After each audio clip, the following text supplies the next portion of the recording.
So on the old SAT, now this is before when you're looking at before January 2016, the SAT would give a calculator for the whole SAT portion for the math, and you'd easily be able to plug these into your graphing calculator, graph them out, and be able to figure it out.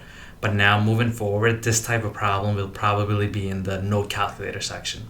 So it's important to know what the properties of the graphs are, what's really happening, because that's really the only way you'll be able to attack this problem. So what I've done over here on the screen right now is graphed all the answer choices. So I've graphed A, B, C, and D. And if you look at all the graphs, you should clearly be able to tell the answer is A. Because the question is saying which of the following graphs in the xy plane has a value of y, which is always greater than -3. And where the only answer choice A is where that's true. So let's figure out why it's A and how to graph these. I'm going to skip A for now. I'm going to go to B, C, and D first, and we'll talk about A last. B is pretty straightforward, just saying f of x is the same thing as y. So this one, again, is just the same thing as y equals x.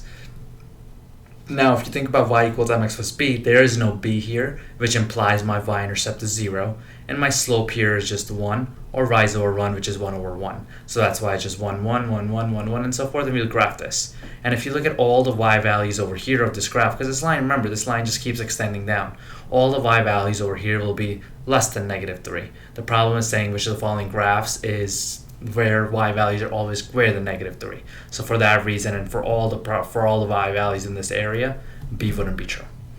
Hop over to C and D. C and D are similar in the sense that graphing wise, they have the same qualities or same attributes we're using, and this is this one over here. F of x equals a x minus h squared plus k.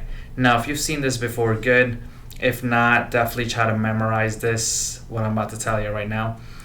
If you look at answer choice C and answer choice D, they both are in the same exact format.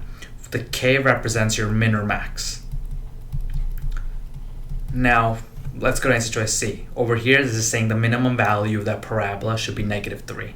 So there's a -3 that I plotted. And the H represents your shift left and right. Shift, left, left/right.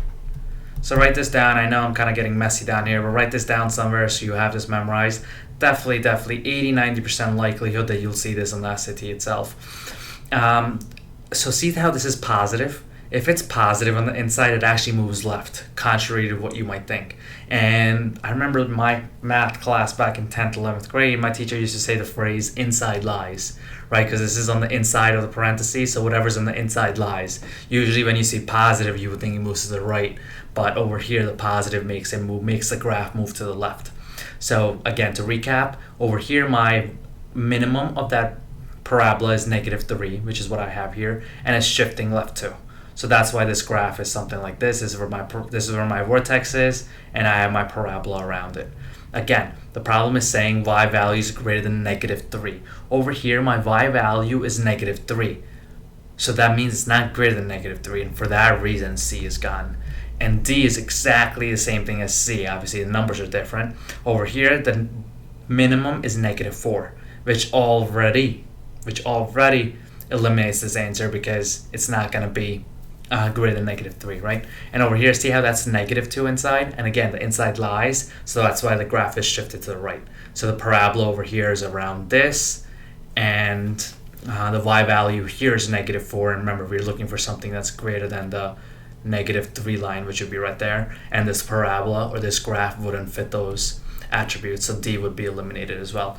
And that would leave me with A itself. Now in A, y equals absolute value of x plus 2. Look, this is saying that the y value here is the absolute value of this function.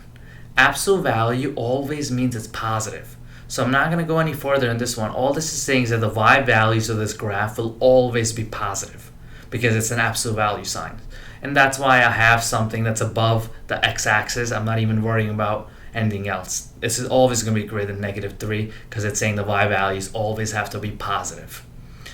So a couple of things to remember about absolute value graphs, they always look like V's. And if this is positive x plus 2, really that's where my 2 is coming in and I'm graphing that. So I'm not going into properties about graphing absolute values. Just keep in mind that the absolute value graphs are always V's. And over here, this is really saying the y values of this graph are always positive because it's within absolute value.